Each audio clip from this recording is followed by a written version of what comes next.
Hello, everybody. It has been a little while. I do apologize for that. I've just been really kind of lackluster in the energy department for no particular reason that I can really think of.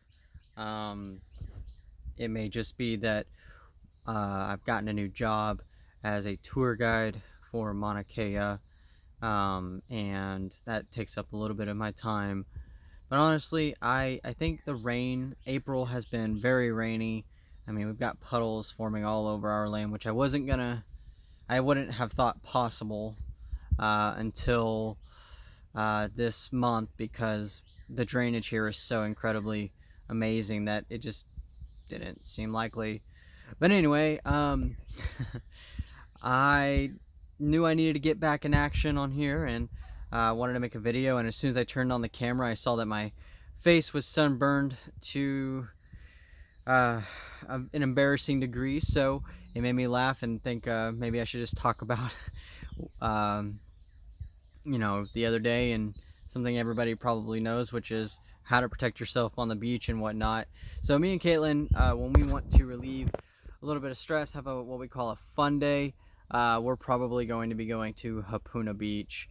Um, we really do need to adventure out, but we go to where we know, and so it's more comfortable to go to Hapuna Beach. Now from Hilo, when we do decide to go to the beach, it's pretty far. It's about an hour and a half drive or so. We take Hamakua way, so it's on the coast, and it's a little bit longer, but it's certainly a better drive than just taking the saddle road, which saves you about 10 or 20 minutes, but it's just not as visually appealing. But anyway, we went to Hapuna Beach, and I guess the lesson that I learned yesterday was that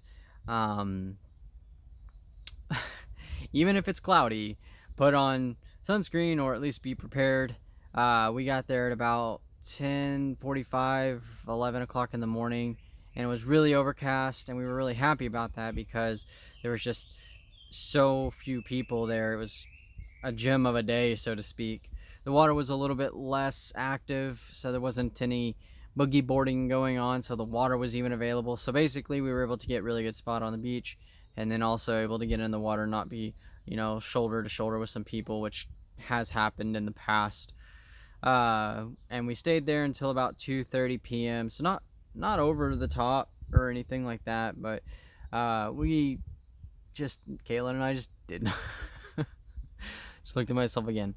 We just did not expect to get so annihilated by the sun, and I even made sure to flip over a few times. I'm notorious for staying on one side and just end up burning half of my body to high hell. So in this case, I would say that I took the necessary precautions minus the sunscreen, which I don't really like sunscreen. There's a lot of people here that won't even use sunscreen because a lot of the products nowadays are pollutants to the ocean, and so destroy the coral reef. And I'm sure you've heard that argument before, and it is valid. There are sunscreens out there that are more bio-friendly, but we just haven't purchased any. We just don't wear sunscreen. We try to get out there and then usually leave a little bit sooner. But because it was overcast and it was a little bit cooler of a day, the sun wasn't baking us, and the wind wasn't too bad. I mean, it just felt like the perfect day, and we thought, hey, let's stay a little longer. And yeah, I wish I could show you Caitlin. She went to work just now. She she is a little bit worse than me, but needless to say, we're both pretty red. So I just wanted to make a quick little video just to kind of get myself back into action. I've got a load of cinder from Sanford's cinder showing up.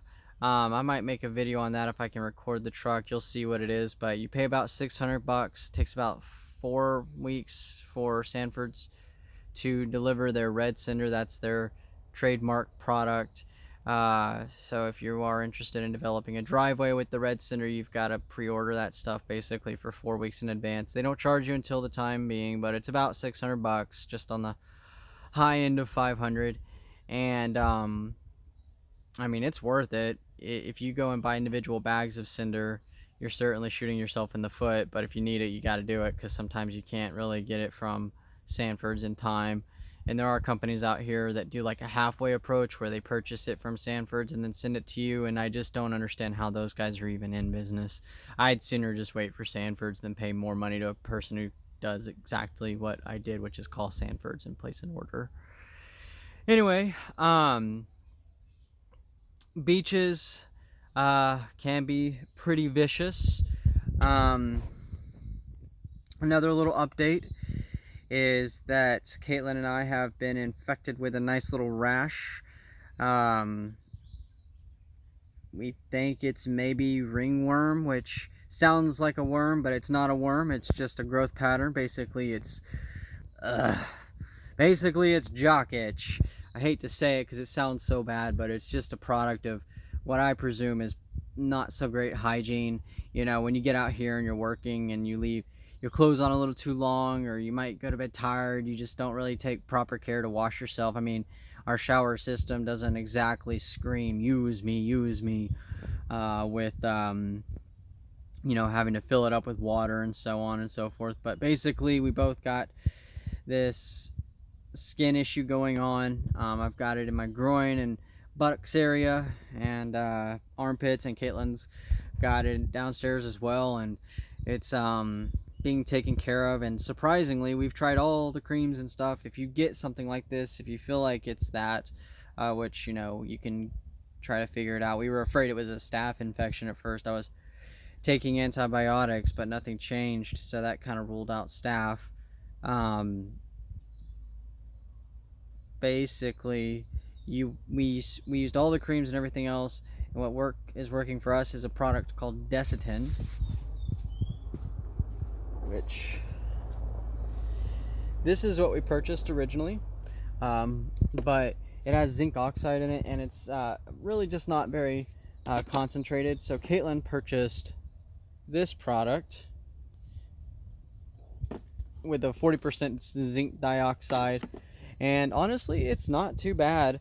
It does seem to be improving things. When we went into Hapuna Beach, one of the reasons why I wanted to go, other than I was starting to feel a little cooped up and thought maybe the reason I wasn't having high energy is because I needed to go have a fun day, you know, just kind of reset the palate, so to speak. Another reason why is because there's a saying that salt water cleans everything. And so I thought it would be wise to get in the ocean and let that see what it does to my skin and my rash areas. And it turns out that it looks like it eroded the skin and made it a little bit more exposed. So the best way to think about it is if you have your skin and then you have this like growth of, you know, because jock itch is a fungal thing, so you have like a fungus that's going on top of it. It sounds so much worse than it is, but it's just like a red baby diaper rash kind of look. But basically the way to think that I thought of it is that the salt water might clean that off, and instead what it did is it almost took like that entire top level off, and the skin beneath it was revealed. So it did actually seem to clean it very well with debriding the wound, debriding, which is where it basically removes the skin that needs to come off. So it looks to have done that job, and now I'm just making sure that it doesn't proceed to evolve into an infection of some sort, because it is kind of exposing some raw skin, and I just don't want an opportunity to be presented for something different. So the Desitin is great. It creates a membrane, or basically like a layer of this paste. So that's kind of what we've been dealing with. Life goes on pretty well here. We're actually excited about getting this cinder, because once we do, we'll actually be able to create the compost toilet that we have purchased all the cinder blocks for. It's all pretty much ready to go. I do have to cut an umbrella tree down and tell the neighbors, because it's going to fall into their property, so that's going to be exciting. But they seem like they're good people, so I'm not too worried.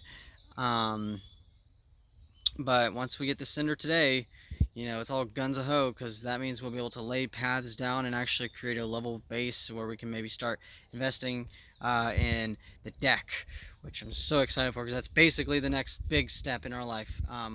We have been clearing for so long, and it just gets old. You got to do it, so you don't really complain. You just kind of acknowledge that it sucks.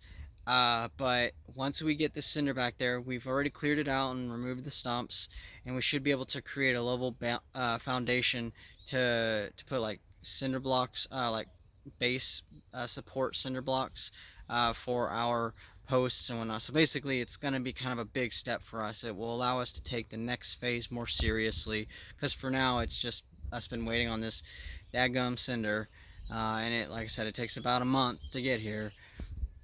But what we'll do first is build that compost toilet. I'll try to do a time lapse on that. Hopefully that shouldn't be too hard. And then that'll be great because we get away from the bucket system, which is, you know, still in full swing. And then we'll be able to go back there and be able to basically rake out and maybe start prospecting where we're going to actually build the deck, which will allow us to go into the next phase of upgrading our tent location. Because right now we're under an albizia tree that does feel threatening. It's kind of like having the guillotine always poised above your neck, because at any moment it could just drop, and we don't really have any way to gauge that other than doom, just a dooming sound.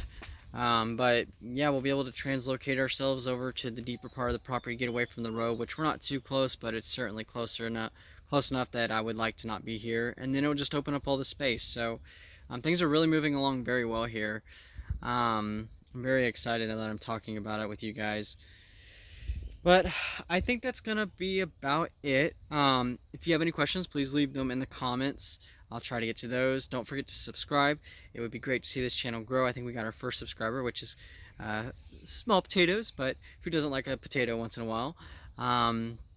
And hopefully just tune back in, look at some of the other videos we have, and also keep an eye on what's coming, because we're going to finally start getting into some more interesting things like building and talking about how we reached a decision to make certain structures. Because, you know, with 1 acre of land, it is a lot, but at the same time, you know, you want to use it wisely, so you don't have to feel like you made a mistake in the future. Anyways, that's it. Mahalo for visiting, and hope you guys are having fun out there. Later.